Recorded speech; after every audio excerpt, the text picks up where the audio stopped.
3, 2, 1. Don't forget to tag me, old chap. I got you. Okie dokie.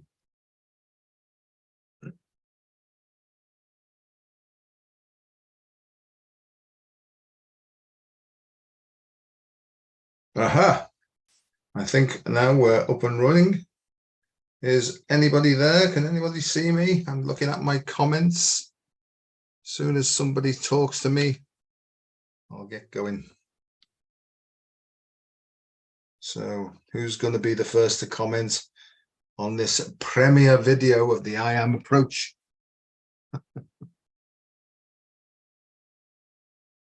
Looks like I'm the only one on it at the moment.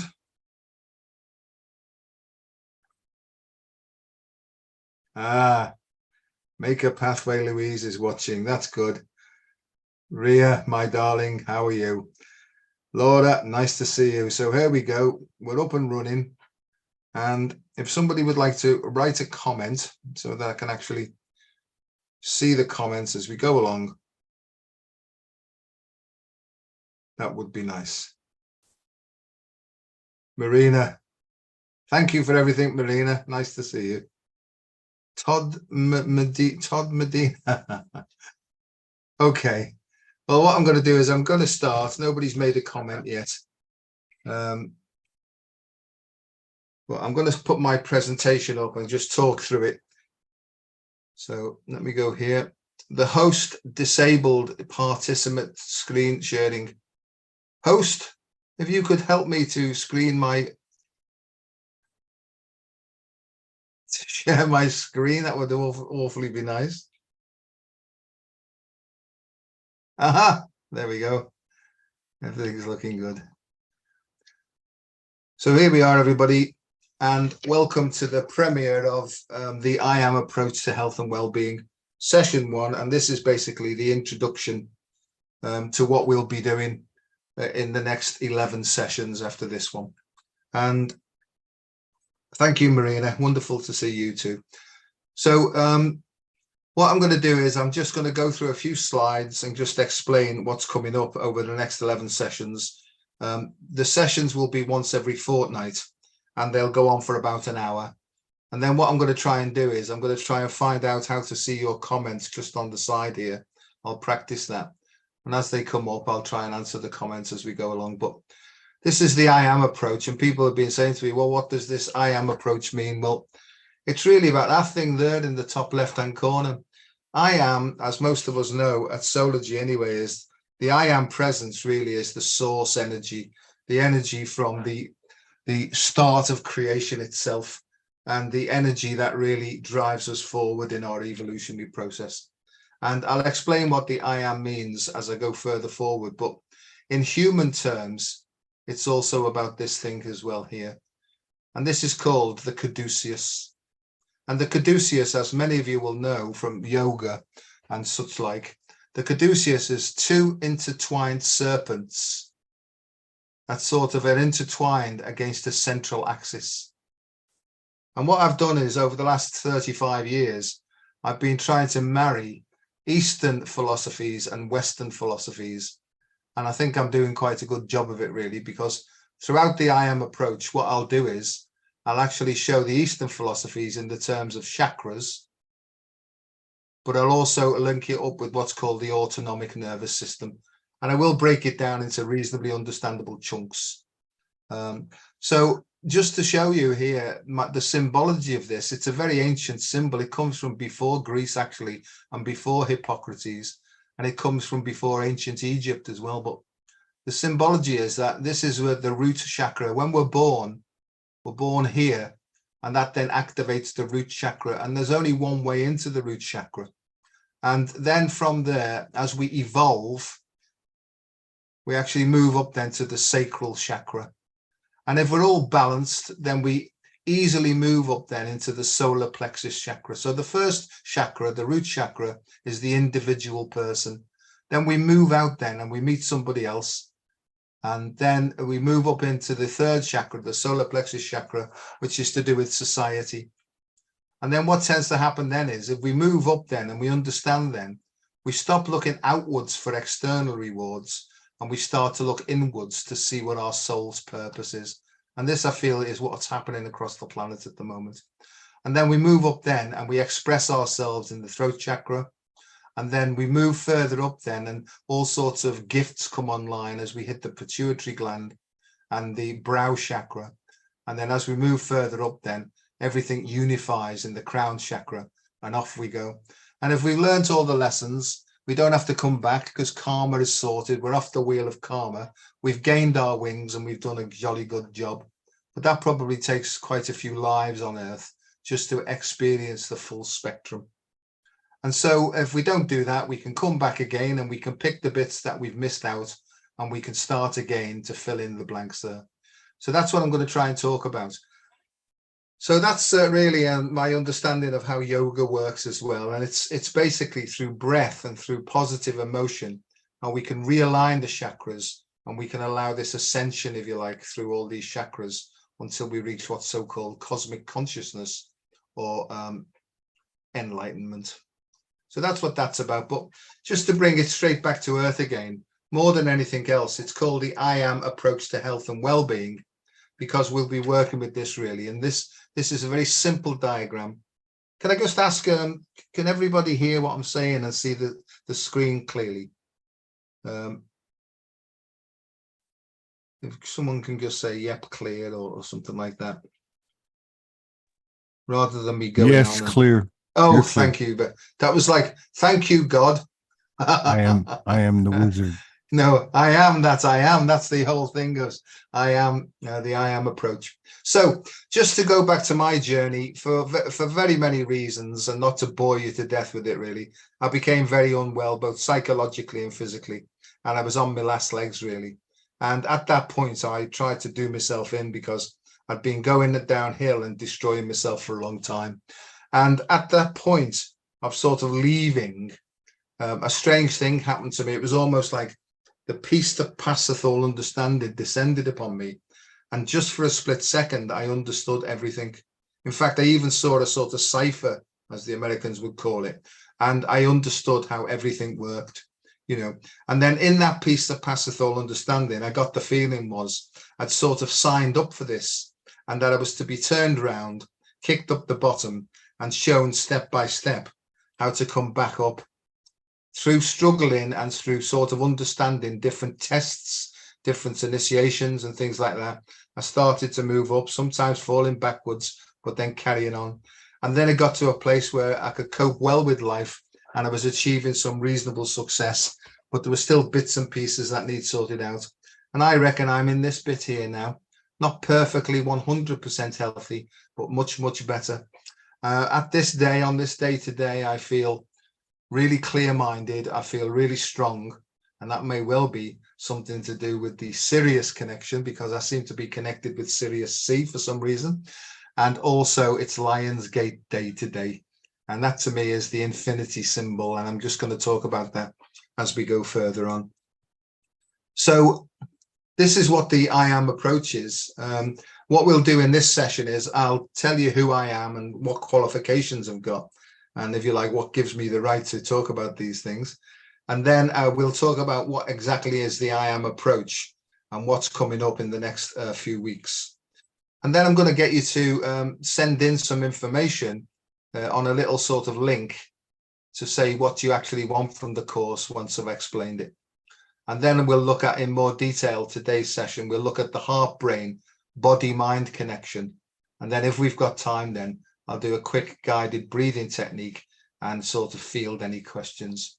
So that's what's coming up. And by all means, if you want to put comments or ask questions as I'm going along, what I'm doing is I'm just looking at my phone and I can see the comments and stuff. So I'll try and sort of look at the phone as I go along, really. So the I Am approach, what does I Am stand for? Well, the I Am is the eternal presence, really. It's the I am that I am, and it's talked about in lots of spiritual circles. And to me, it's representative of cosmic consciousness. It's representative of source creator energy that we can all tap into and be guided from. And that's really what the I Am approach is.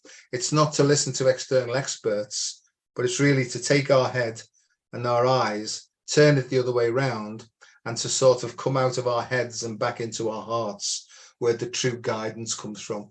And I think more and more people are beginning to feel that maybe we're living in a sort of upside down, inside out world, and maybe we need to turn the other way around and start looking within, you know. And people call this being restored to sanity.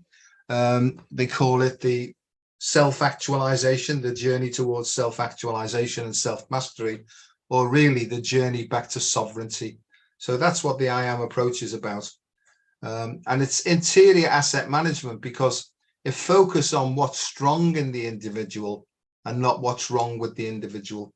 And in the society that we live in today, really, we tend to focus on what people aren't good at, and we tend to try and get them to become better at stuff that they're not naturally inclined towards. Well, the I am approach is it's a strength-based, asset-based approach that focuses on what people are naturally inclined towards, what gives them joy and vitality, and it helps them to take more and more steps in the direction of joyfulness, and rather a deficit model which keeps working with stuff that they're not naturally good at, and they're miserable at these things when they're doing them. So my understanding is that each individual person will have a set of assets or skills, right, with which they can, go forward and lead their life. And if they're no good at certain things, then there'll be somebody else in the team or the community who will be good at that. So it's really sharing individual, unique resources in community to make the world a better place. I can feel a song coming on. And so it's also deliberately developmental, because more than anything else, and this is what I found, is it's about facing our fears. It's about applying for the courage to actually go through our fears, because every time we take an action against what we're afraid of, and these are mostly programs from childhood, then what actually happens is every time we walk through the fence rather than going round it, then the energy that's been keeping the defenses in place is reinfused back into our individual vitality, which gives us more strength, more courage, more joy, and a better quality of life. So really, that's why it's deliberately developmental. It's an evolutionary model. It's based on mindfulness. And what mindfulness is, for anybody who doesn't know, it's not quite meditation. It's more of a state, really, of objectivity. So we're able that when we feel any trigger or any stress-related emotional reaction, rather than automatically going forward and reacting, we can actually take a step back, breathe in a certain way, gain more space from our subjectivity or our egocentricity, and we can see more clearly then the action that needs to be taken next. And it's a stress re-education program, because most of us, whether we know it or not, we've been actually fear conditioned, and we're very, very emotionally reactive and on the defensive. So this is all about learning. How can we tell when we're stressed? Well, we can tell when we're stressed when we feel tense. How can we then use simple breathing exercises and positive emotion to gain some space where we can calm down, our mind expands, we get a whole different menu of options that we can choose from, and then we can choose the one that we feel that will give us more joy and more energy and more enthusiasm and more vitality. So that's why it's deliberately developmental, it's evolutionary, and it helps us to grow both emotionally and also mentally as well. And it's obviously a fusion of ancient wisdom, because the stuff that I'm sort of churning out is not mine. I haven't, oh, excuse me one sec. I'll just have to decline that. I'm going to have to answer that phone. That's the home that my mum's in. Just bear with me one second. No problem. Okay, thanks, mate. Yep. Oh dear.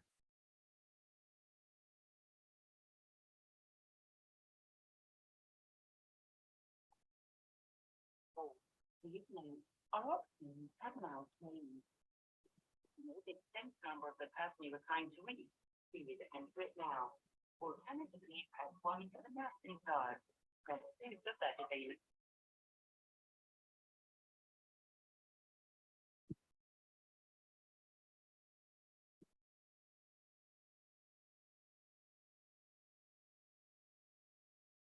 Linda speaking. Hello, Linda. It's Joe Delaney. It's okay. What's up? I've said that Joe just so on there. A little thing at lunchtime. He's soon recovered and he's had a tea and he's been all right. Just the one that he sometimes has like a little bit of a really, that was all. Oh no, that's great, Linda. Thanks very much. So I don't need to come in or anything like that. Listen to the message. I couldn't find Mary's number because I thought maybe now we were probably ringing Mary, but actually it's been crossed out from when she was away and there's nothing back in here. So if we want to be the person we ring, you have to get her number back again. No, that's fine. Yeah, no, keep me on the list. It would be better. Oh no, look, thanks very much, Linda. Okay, bye. Bye. Right, that's fine. My mum's fine. She's had a funny turn in the home. So just bear with me now while I just go back to where we were from before. And there we go. Diddly-bum, dum, dum, dum, dum. I'll go back on here. Now, typical, isn't it, really? So I'm back now. Can somebody say that you can hear me and it's okay to carry on forward? Would that be possible? Just a thumbs up or something like that would be good. Roger. Yeah, thank you, Roger. I love that voice from God. Thanks very much, Todd. Yeah, so it's a fusion of ancient wisdom and modern knowledge. So as I say, I've not swiped this from anybody. I've just read stuff for a long time now, put it in my own words, and tried to combine ancient wisdom and modern neuroscience, really, to give it some sort of credibility with more people. And it's essentially about how we manage time and how we manage our energy. And it's so easy in this day and age now to be distracted away and waste our energy really on things that aren't purposeful. So we'll be talking about that as we go along. And how can you tell that you're wasting your energy? You just don't feel very good. So that's what that's about. It's holistic. So that means it combines everything. And when we get it all balanced, it's wholesome. So there'll be a nutritional component. It's wholehearted. So we'll feel like we can throw ourselves wholeheartedly into life with purpose. And it's a whole person approach to whole health. Bit corny that, but I like it. So it's about this really. It's about, we'll look at the 4 quadrants of what it is to be a full human being. So I've called these intelligences really. So physical quotient or physical intelligence. We'll look at the emotional component and we'll spend quite a bit of time on that one really. And how can we handle negative emotions? We'll look at the IQ and intellectuality, because often what we know blocks us from what we need to know. And this is when we move from instinct and intellect. We move in then to intuition and inspiration. And when all those components are balanced and working coherently, then we become a whole person then, and we understand fully why we're here, and we can go on and do good works in the future. But the whole thing about it is it's a dynamic process. It's always ongoing, and there's always something different to do every single day. And just while it's in my mind here, what I've learned is that we almost have to face our fears in the order that they were laid down, right? And I think sometimes we can receive advice from external sources and they tell us to do one thing and it can actually obstruct our progress or our evolution. So what I'm saying is that if we can tune into our intuition and ask our intuition through inspiration to guide us, we've got a much better chance of being on what you call a fast track to ascension. And so we work from this dimension. We'll start off with intuition and the spiritual component. That will then move then through our emotions. So we'll be able to tell through our feelings what to do next, really. And when we're in a cool, calm and collected state, then we can use our mind then in the way that it's supposed to be used.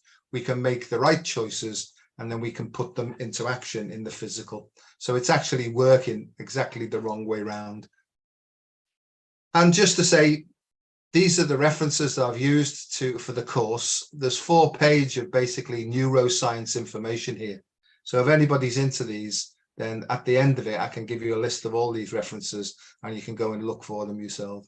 Because I really don't want you to believe a single word I say. But if it rings true with you, or you know something's triggered, by all means, please go and make your own research and look a bit deeper. And by all means, I've got no problem being challenged in anything that I say, because I'm only really interested in living in the truth, right? And not, you know, some sort of delusion. So this is who I am, or who am I, right? I'm a consultant principal lecturer in integrative health and medicine. And this is now, it's called lifestyle medicine now in the UK. So it depended on my audience, I changed this title. But I'm not a doctor of medicine in that I don't prescribe medications. I've actually got a PhD in medicine, which looked at how psychological stress impacts upon the heart. And I'll just explain some of the stuff that I learned when I was doing my PhD. I was, for a long time, I was a senior research fellow in medicine at a large university hospital. But in that process, I became the UK's first NHS specialist in integrative health practice. And as far as I know, they haven't had another one of these, and that was a long time ago. I'm dead clever, really. You can see from all these things, I'm dead clever. And, you know, here's the funny thing is I don't think I am, you know, I feel like I'm thick most of the time. But I'm a member of the International Society of Autonomic Neuroscience. And that's really the area that I spend most of my time studying. And I'm all these things. And I put these in here just to show that I'm a proper scientist, first and foremost. But then it gets into the sort of more what would be called woo-woo science, or, you know, fringe science. I'm a member of the International Society for the Study of Subtle Energy Medicines, right? And that's what I'm going to be talking about as we go further into this course. And I'm a member of the International Complexity Network. So I've got some qualifications there, just to sort of back up what I'm talking about. So this is where I became sort of supposedly internationally famous, that when I was doing my PhD, right, and these are my scientific credentials, I found out that our breathing and the way we breathe and the quality of our breathing directly impacts upon the way that the heart works. And this was like amazing to me, because nobody I knew in the whole medical field knew anything about this at all, which I found unbelievable. But these humps here, these humps, they represent heart power or heart flexibility, or if you like, vitality. So you can see that at 12 breaths per minute, there's a bit of a hump there. However, if we slow our breathing down just by 3 breaths per minute, you can see that the hump goes up. These are very technical words that I'm using. But the magic happens, and this is the amazing thing. At 6 breaths per minute, what actually happens is there's an exponential rise in heart power. And that really is quite significant, because what happens then is, this is the access point to what's called the 0 point. It's when the two sides of our autonomic nervous system start to cooperate with one another perfectly. And it's in that point there that science has shown that our brain waves change, and we go into what's called, and I'll talk about this more as we go along, we go from basically a beta brainwave state into an alpha theta state. And that would be a point of perfect balance, where it seems to open up intuition and inspiration. So by breathing at 6 breaths per minute, and by using a positive emotion, we can actually change the way our heart operates. It becomes more and more coherent. Our thinking expands, and our consciousness changes as well to a more positive change. So that's what I'm going to be talking about, really. And that's in the Physiological Society. And the Physiological Society is the oldest scientific society in the world. So, you know, I do have some credibility, although I never feel like I do. So basically, what we're going to show you in the course is how you can break into the way that your heart works through breathing, change the way the heart's coherence works, change the way the brain works, and then that gives us the ability to make clearer choices then, so we can go forward, and our intuition will guide us then onto what actions we need to take. So it's rather than relying on external sources of information, not that I'm saying change your mind and you know, don't listen to everything, right? because sometimes you can glean information from the inside, but to use the words I use, I take all the information that I hear or see or read, I allow it to sit in my heart, and then it's almost like I allow my intuition then to send up the information to me in the present moment to guide me as to which action to take then. So it's acting upon information received, and this is so important, but it's discerning then. It's discerning whether the information is true for us or is being fed to us from external sources. How can we tell? Because true information, right, gives us an opening feeling. It's attached with vitality. It's attached to joyfulness, and that's hopefully what we're going to show you in the course, how to tap into that quickly. So really, the world operates on head first and normally sends information which impacts upon the heart. So this is not anything to do with being against cognitive behavioral therapy, not at all. But this is actually showing how we can change the way the heart works to change the way the head works to make healthier and more expanded choices. So it's hacking physiology to change psychology and not the other way around. So we've turned the world upside down and we're working from a different way.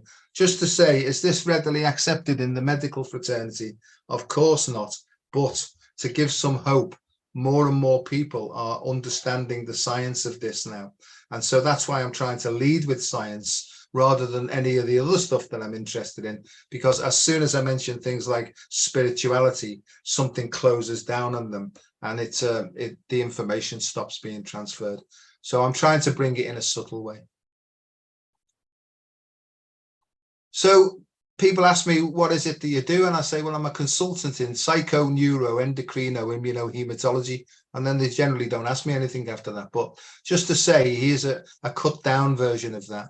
Psycho, this is, I've been called psycho quite a lot, but this is to do with the area of the mind. And it's how we receive information into the central nervous system or the brain. And then how that information then is processed. So the P stands for process. It also stands for perception, how we see the world.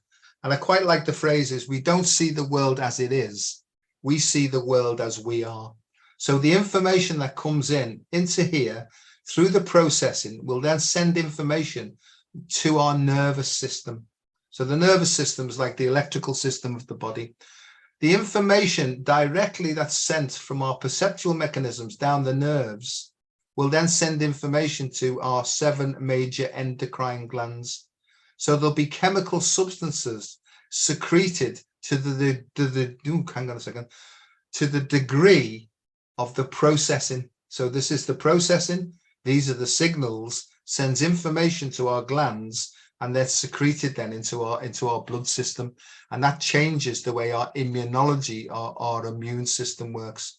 And just to say here is, if we perceive something as being stressful or fearful, it will send a defensive message here.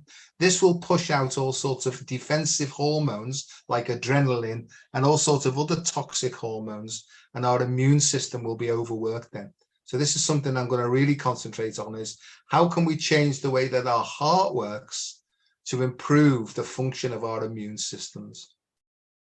And so I'm going to be spending quite a lot of time on perceptual mechanisms and the nervous system as well, and how we can change that quite easily. Now, we can change it easily, but it needs to be practiced in order to develop new neural pathways.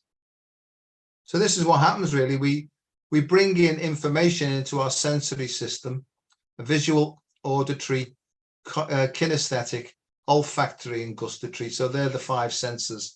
But we've also got information that's coming in our 6th sense, which is really how we process thought.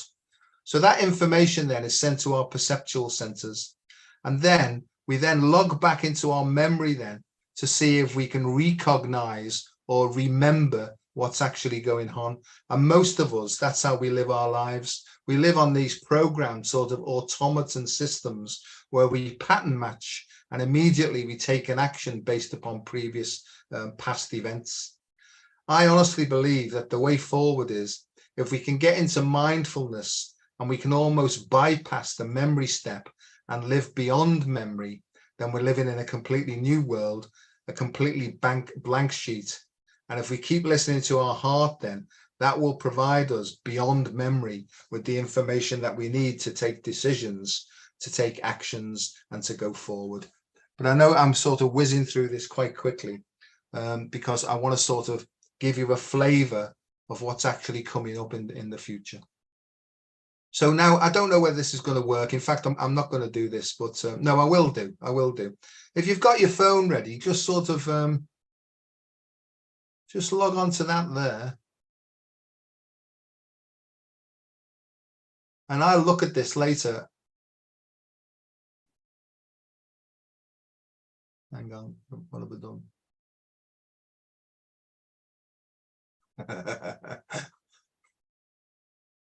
Just let me, I'll do a new share here. I'll stop that share just for a second. Okay. And I'll put the screen up. And what you can do on this screen, I don't know whether you'll see that.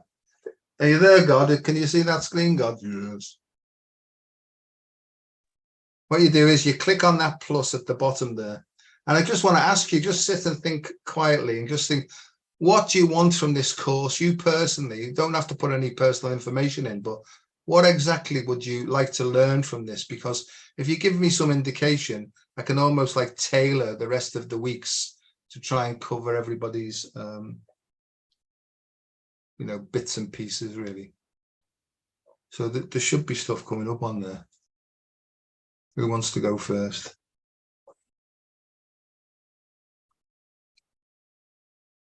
Maybe that's not working. Let me see if I can write one.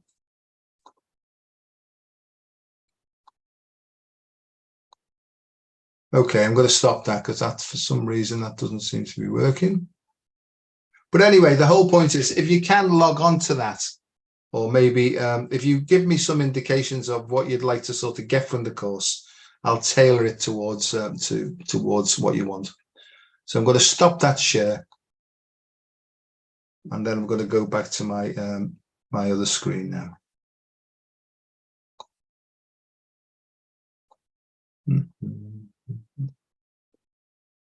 I go to here. So that was that one. That's back on the screen. And there we go.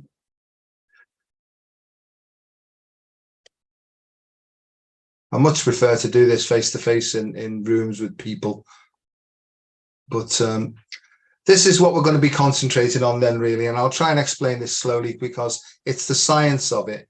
But really, I spent a long, long time analyzing thousands of ECGs or EKGs and working out really the information that was coming from this heart signal here. So what actually happens is information comes into our central nervous system. That's our brain. So we're receiving information from our senses, and this processing center in the brain is trying to make sense of it. So it will log back into memory. It will try and decode it, and it will come up with a signal that it will send down these two wires here. And these two wires are what's called, these are components of the autonomic nervous system. And one's a brake. This is a brake. And that's all to do with rest and digest. And this is the accelerator, which is to do with fight and flight. So if we perceive a threat here, then it will obviously send information here, and the accelerator goes on. And then it will send a particular pattern here to our heart, which represents this jaggedy, incoherent pattern at the level of the heart. Now, most people don't know this. This is not the ECG. This is the beat-to-beat interaction of the heart. So by clever analysis, we can take all these interactions and we can backtrack and see where the information's coming from. Anyway, I'm becoming a bit too sort of complicated there, but the idea is what then happens is the information from the heart is sent back to the head then. And if we're still in fear, it will just keep going in this perpetual loop. So I'm going to show you throughout the course of this course how to nip that in the bud, restore balance, make better choices. And so the way that we can do that is we focus on our breathing, as I've already mentioned. and we can focus on other influences. And the other influences are our emotional state, how we feel. And what we can do is we can breathe in a certain way at 6 breaths per minute or thereabouts, and we can bring in a positive emotion, and we can almost imagine that we're breathing this positive emotion into our hearts and out through our hearts as well. And what science has clearly shown now, and there's no sort of controversy over this anymore, is that what we do is we tend to then become much better at using the brake, less harsh on the brake and much less harsh on the accelerator then. So it's a bit like driving a car. In stress and tension, we drive in a very jaggedy way and we burn everything out quickly. But if we can use positive emotion and breathe in at 6 breaths per minute, then we can actually change the way the heart works to a much more coherent pattern. And that's the most important thing. And I use a piece of equipment that I'll bring over actually to the Sology conference. I'll put people on it. It's part of the lie detector test, because what you do is you ask a person a certain thing. The brain is that sensitive, it picks it up, it sends information down, and we get a jaggedy signal. So that's an indication that they're lying, right? But if it stays coherent like this, they've either learned how to get over the lie detector test or they're telling the truth. But here's the most important thing is the information from a coherent heart then sends information back to the central nervous system and the brain waves. The brain waves calm down. We go into the neutral 0 point. Our intuition and inspiration opens up, and then you can almost like have a conversation or develop a dialogue then with your intuition or your core or your soul or whatever terminology you want to use, right? And it will almost like give you a menu of options where you can go forward then. So that's the neuroscience of it, and I'll try and bring in some psychology as we go further along. But you know, so we've got that in us, and don't get me wrong, I mean, sometimes we need this to get ourselves out of danger. So this would be the sympathetic nervous system or the accelerator, and that's where most of us are on all the time. We're switched on all the time, and we don't know how to truly relax. And I relaxed by getting as much alcohol down me. That was my way of medicating me into relaxation and oblivion, and obviously it nearly saw me off in the end. But really, there are natural ways to get into that. So we don't want too much of that one, and we don't want too much of this one. What we really need is something in the middle. Relaxed alertness, you know, when our minds are sharp, but our body's relaxed as well. And really, the only time that the body should be tense, right, is when we're defending ourselves in immediate physical danger. Other than that, right, we should be in a relaxed and alert state and be able to think clearly. So that's the whole plan, really. And there we'd be in a point of optimal arousal or perfect balance. So we don't want too much break, because if there's too much break on, we tend to overeat. We can't get motivated. We can become bored. You can be burnt out and bored, and that can lead to depression. If there's too much accelerator, we can be driven, we can be forceful, but that sometimes brings anxiety with it as well. And there's almost like a sort of link here that anxious people tend to project into the future, you know, because, you know, you can't really be anxious about something that's already happened. You can be anxious about if it catches up with you. But if you're an anxious person, it means that one side of your head is more prominent than the other. And that's something that I'm going to talk about. But if you tend to be an angry person or depressed, it's because you're looking backwards as well. So people who are resentful or angry or depressed tend to be looking backwards, and people who are anxious tend to be looking forwards. So what we really need to do is bring these two together to help people to live in the now moment, as it's often called. So stress is a problem. Next week, we'll give you a stress questionnaire. I'm going to work out with Todd how we can get that out, but that might be useful. I just want you to say, you know, have a look at this drawing and just say to yourself which way she's turning, right? So just look at it now. And what generally happens is, I mean, I don't know whether you can put this up on the comments, but is she turning clockwise or anti-clockwise? Excuse me.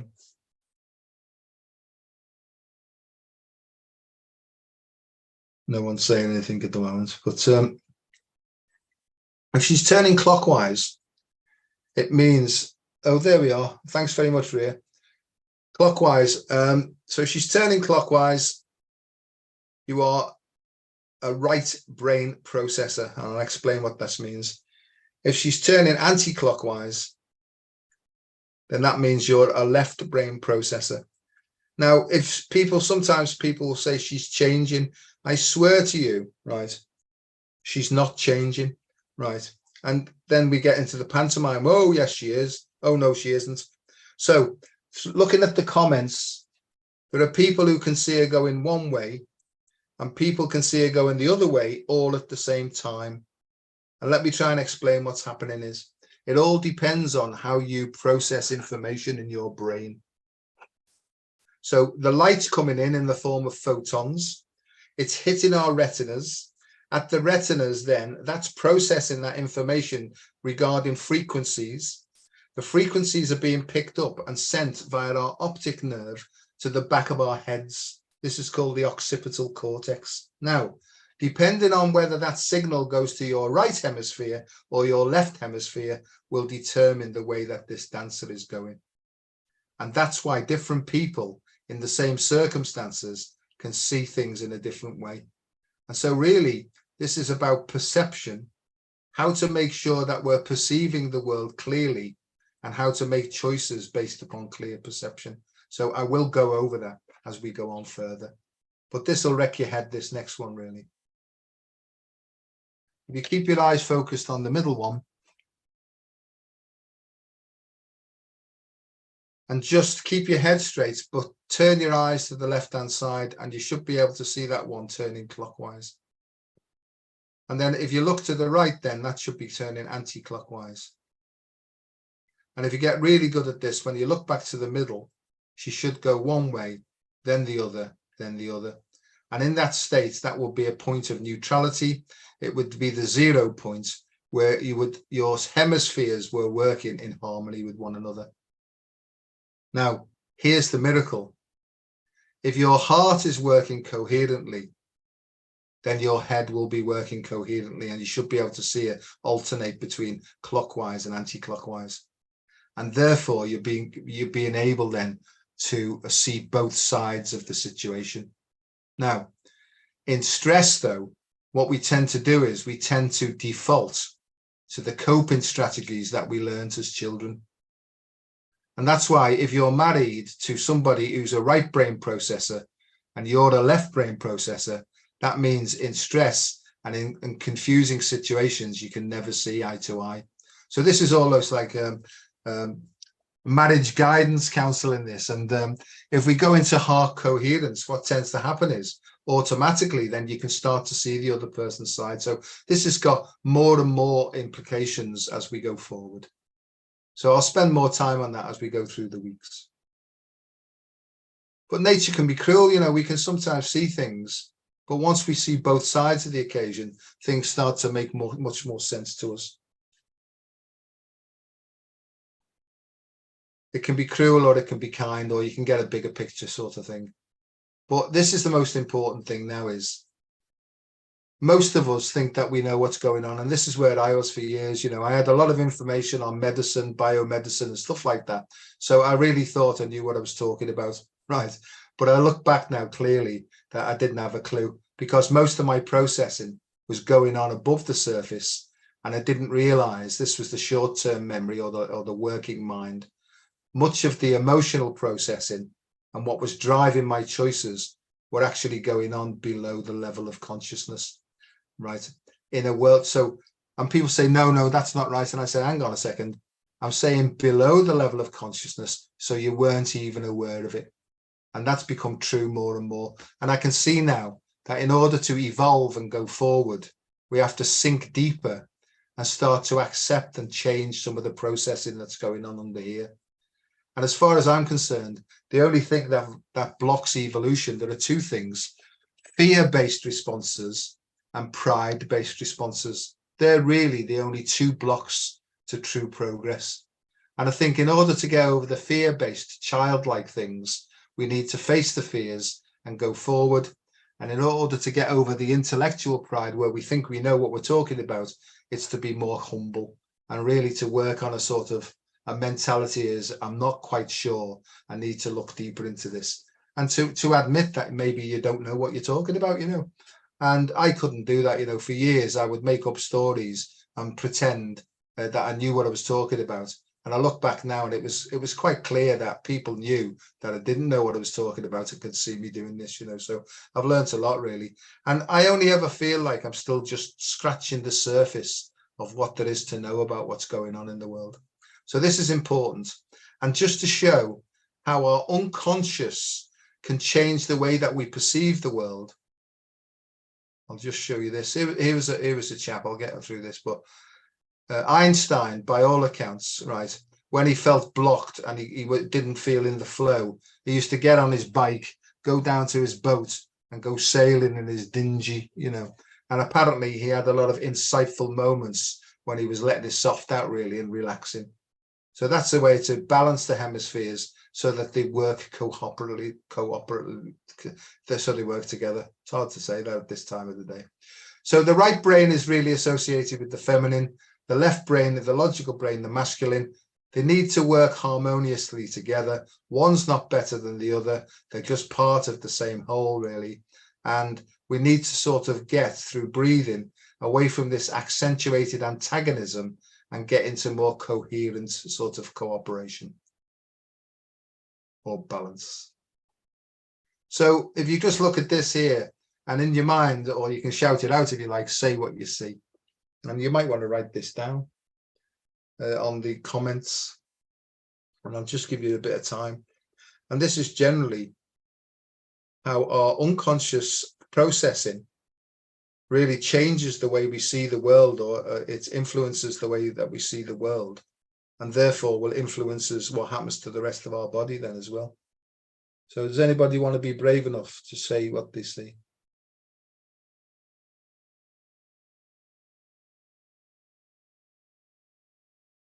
Okay, so good one.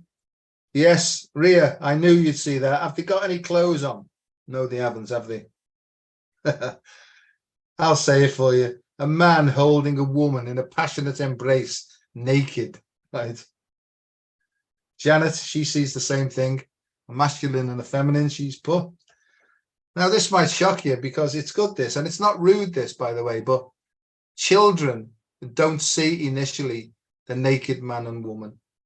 What children see is they see 9 dolphins.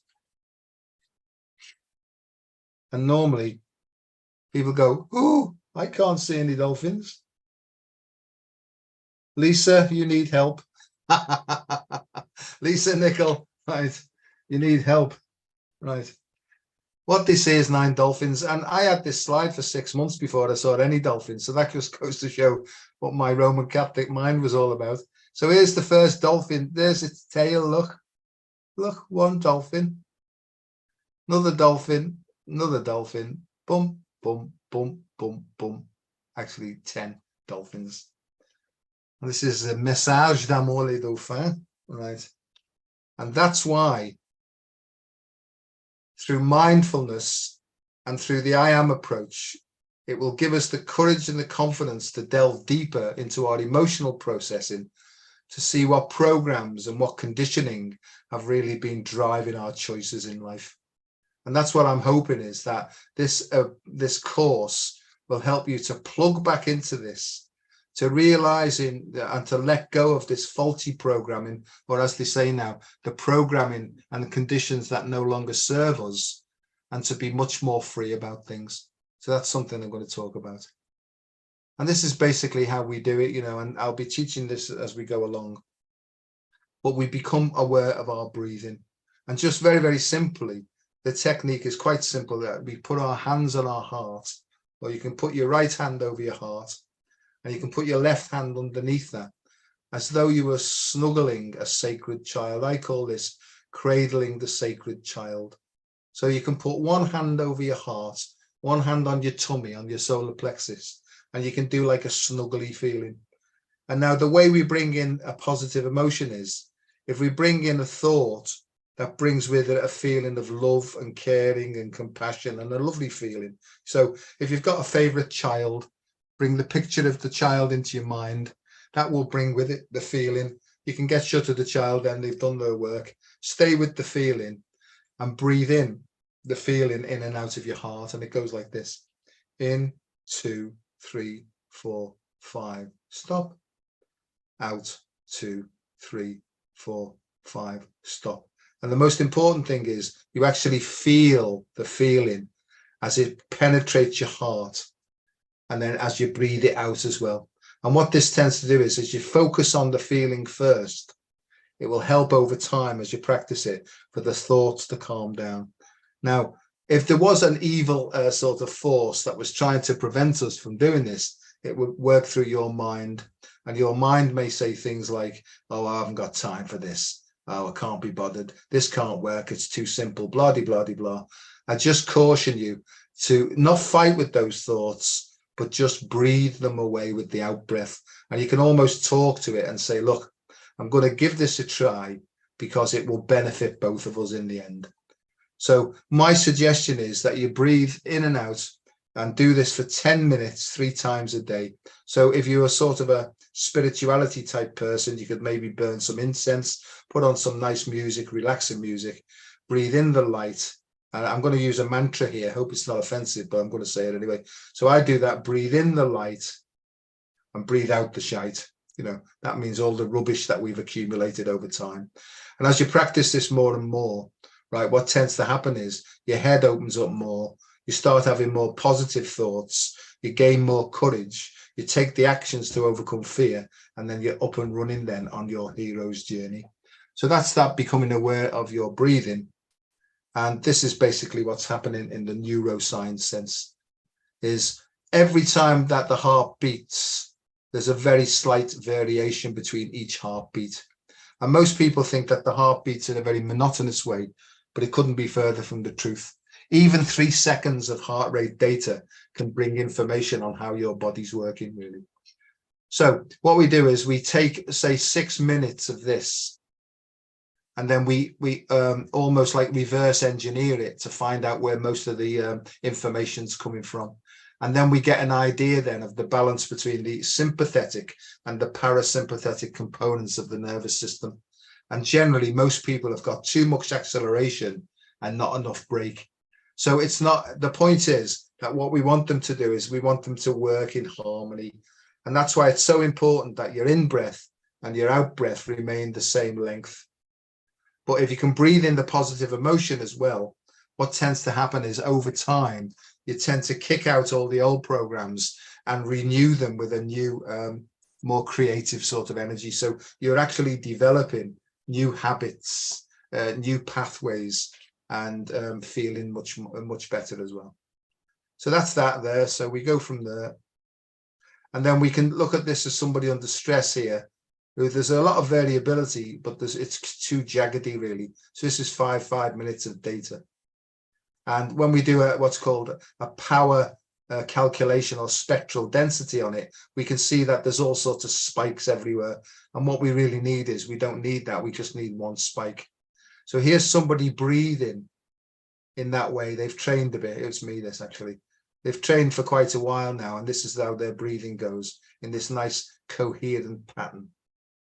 And then all the energy then, or the heart power, comes to 1 point there at 0.1 hertz. That's when we open up then to intuition and inspiration. We balance our hemispheres of our brain. The central line comes online, the hara line. And then sometimes we can get feelings, and this is sometimes associated with Kundalini awakening and all those sorts of things. So not only do we change our mind, but because the mind sends signals through our endocrine glands, then we start to change our bodies. And the thing about it is the biochemical secretions will impact upon cell surfaces, and that will be then translated to the signals going in and changing the way that our DNA works as well. So there's loads and loads of different sorts of interrelationships going on here now. And so this is just basically the preliminaries of what's coming up. And so I'm coming out of this now and stopping the share. I don't know how that's gone, and apologies obviously for the interruption just in the middle of it. But what we'll actually be looking at is the 4 quadrants of the IAM approach. So I'll go through the physical stuff first, and we'll talk about nutrition, we'll talk about exercise, we'll talk about movement, and I'll offer you some sort of non-medical intervention advice on what to do and how to become aware of your breathing. If there was going to be one take-home message from this, it is become aware of your breathing, become aware of the way that you feel, and become aware of your energy levels. And the more often that you can become aware of those things start to change automatically then when you go back into this coherent breathing. So I'm just going to sort of, that was just an hour with a bit of an interruption, but the sessions will be an hour long, but I'll sort of hang on and I'll find a better way to get people sort of comments and things. But by all means, I'm not going to have time to answer emails or messages or anything like that. But what I'm going to do now is I'm going to put back up that, that thing with all the dots on it. I can't remember what it's called. Just bear with me again while I put it up and keep talking. Yeah, there it is. So I'll leave it up for a bit. If you just use your camera on your mobile phone, it will take you to that page. And if you just want to put some queries or comments or anything there. And also, I think this is because this is up on Facebook, you might want to be able to think about it and put the comments on this, and I'll have a look at those there.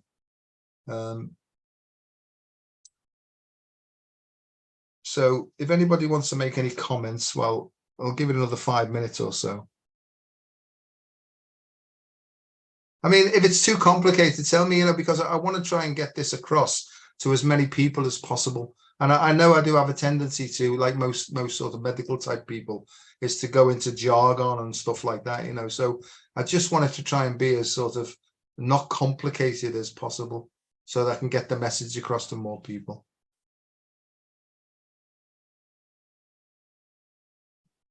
So I'll give it a couple more minutes. And if you click on that, it'll take you to that page there.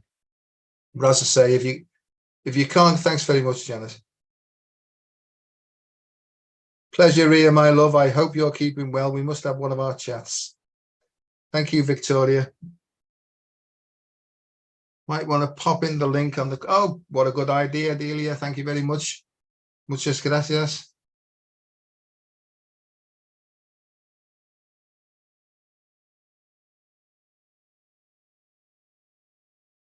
Okay, so I think that's it then. So Todd, sorry, I get mixed up between those two because they're the same to me. I'm going to leave it at that now, and I'm going to sort of try and find a way whereby I can read comments in the Facebook side of things as they appear. We can work that out. Yeah, that's fine, mate. Yeah, we can actually work that out with the broadcast software where you can get all the comments from all the platforms will come up to you. Oh, great. I didn't think about that, but we'll incorporate that next week. Okie doke. So yeah, in a fortnight's time, my next one then. Right. So what I'll do, mate, is I'll get the comments and I'll tailor the next session to try and answer the comments that people put up as well. Right, so thanks very much, everybody. I hope you enjoyed it and I hope you got something from it. And more than anything else is breathe in the light, breathe out the shite. And I'll see you next time. And may the force be with you. And happy Lionsgate Day.